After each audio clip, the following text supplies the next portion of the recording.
अस्सलामुअलैकुम स्टूडेंट्स, उम्मीद है कि आप सब खैरियत से हैं। तो स्टूडेंट्स, आज का जो हमारा चैप्टर स्टार्ट हुआ है वो न्यू टॉपिक है हुस्न मामलात और मुआशरत, और उसी में जो फर्स्ट टॉपिक है इसका वो है हकूकुल इबाद।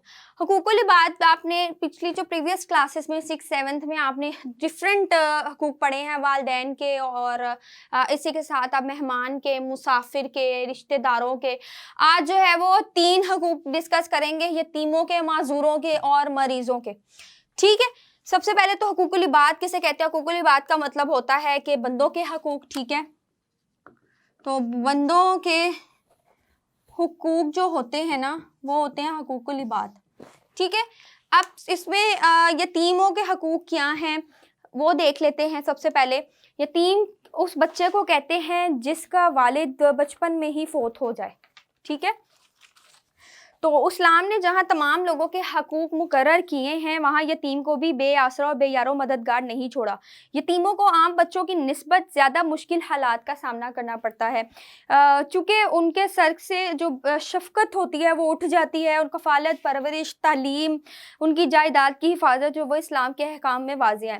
तो अल्लाह ताला ने फरमाया है, और यतीमों को और उनके माल अदा करो, अपनी रद्दी चीज़ को यानी उनकी उम्दा चीज़ से ना बदलो, और उनका माल अपने माल के साथ मिलाकर ना खो, बेशक बहुत बड़ा गुनाह। इसका मतलब ये है कि हम यतीमों के माल जो होता है, यतीमों का माल में हम अपना माल जो है वो ना डालें। यानी हमारे पास अगर कोई ऐसी चीज़, यानी रद्दी का मतलब है कोई ख़राब चीज़ को हम उनके माल के साथ तब्दील कर दें, अच्छी चीज़ उनसे ले लें, तो ये हम पे बहुत बड़ा गुनाह है। ठीक है, उसके बाद यतीम की परवरिश के बारे में बताया गया है कि आप सल्लल्लाहु अलैहि वसल्लम ने अपनी 2 उंगलियों की तरफ इशारा करते हुए फरमाया कि मैं और यतीम की कफ़ालत करने वाला जो है वो जन्नत में ऐसे होंगे।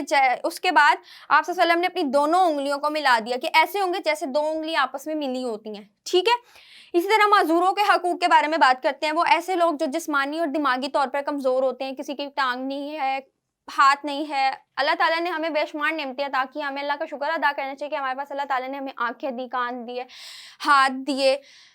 इसी तरह कुछ लोग होते हैं उनके पास दिमागी कमज़ोरी होती है, वो उनको मेंटल इलनेस होती है या किसी तरह से, तो उनके साथ कैसा सलूक करना चाहिए? मजूर अफराद माशरे का वो कमज़ोर और ज़रूरतमंद तबका होते हैं जो अपने काम तो खुद करने के काबिल नहीं होते। तो ऐसे हालात में हमारी ज़िम्मेदारी बनती है कि हम उनके साथ हमदर्दी का मुज़ाहिरा करें और उनके साथ अच्छी हुस्न सलूक का मुज़ाहिरा करें। ठीक है, और ये जो चीज़ें हैं ये इंसान के अंदर खुद आती हैं। इंसान अपने अंदर किसी के लिए नहीं, अल्लाह ताला को खुश करने के लिए अपने अंदर ये चीज़ें पैदा करें। ठीक है, अपने अंदर एक चीज़ पैदा कर लें कि आपने जो है वो लोगों की मदद करनी है, जो ऐसे लोग हैं जो वाक़ई में चल नहीं सकते, फिर नहीं सकते, अपना काम खुद नहीं कर सकते। अल्लाह ताला की खुशी के लिए आपने उनका एहसास करना है। ठीक है, हज़रत मोहम्मद सल्लल्लाहु अलैहि वसल्लम ने फरमाया है कि किसी नबीना शख्स को रास्ता बताना भी सदका है। कि आप अगर कोई जिसके पास आंखें नहीं है तो वो रास्ता भटक रही है, उसको रास्ते का समझ नहीं आ रही, आगे पत्थर शत्थर पड़े हैं, कुछ भी आप उसे हटा दें या आप उसको रास्ता दिखा दें, तो ये आपके लिए बहुत बड़ा सदका है। इस तरह अगर कोई शख्स अपनी बीमारी की वजह से भी मजबूर हो जाता है तो उसकी आदत करें, तीमारदारी करें। और आप अल्लाह ताला ने कहा है कि अंधे पर कोई हर्ज नहीं है, यानी कि अंधा जो है वो जहाद में शरीक ना हो, उस पर कोई हर्ज नहीं है। और ना ही लंगड़े पर कोई हर्ज है, यानी जिसकी टांग ना हो, और ना ही कोई बीमार पर हर्ज है कि वो जहाद में शरीक हो। और जो अल्लाह और उसके रसूल सल्लल्लाहु अलैहि वसल्लम की अताअत करे, और वो अल्लाह उसे ऐसी जन्नतों में दाखिल करेगा जिनके नीचे नहरें बहती हैं। और जो शख्स इताअत से मुंह मोड़ लेगा तो उसको दर्दनाक अज़ाब दिया जाएगा। ठीक है, ये थी आपकी मजदूरों की कुछ खिदमत के बारे में बताया। मरीजों के हकूक भी होंगे, आप वसल्लम ने तीमारदारी का बताया, जो बीमार हैं उनकी तीमारदारी करें, और मरीज़ को हौसला दिया जाए कि ये बीमारी इंशाल्लाह उनके गुनाहों का कफ़ारा बन जाएगी।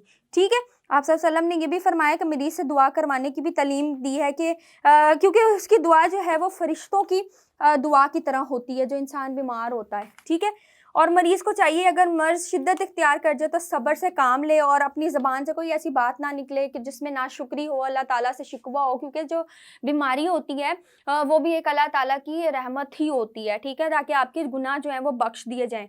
आप सल्लल्लाहु अलैहि वसल्लम ने जो है ना फरमाया कि मैं अज़मत वाले अल्लाह जो अर्श अज़ीम का मालिक है उससे ये दुआ करता हूँ कि वो तुमको शिफ़ा दे। तो हमें चाहिए कि यतीमों, माज़ूरों, जितने भी बेयारों, मददगार, बेसहारों की मदद करें, उनसे हमदर्दी जताएँ। और ये था आज का आपका जो एक छोटा-सा टॉपिक हुकूकुल इबाद के बारे में, जिसमें हमने तीनों को डिस्कस किया है। उम्मीद है कि आपको समझ आई होगी। कोई क्वेश्चन हो तो लाज़मी पूछें। इसी के साथ मिलते हैं हम अपनी नेक्स्ट लेक्चर में इसकी एक्सरसाइज़ के साथ। अपना बहुत सारा ख़्याल रखें। अल्लाह हाफ़िज़।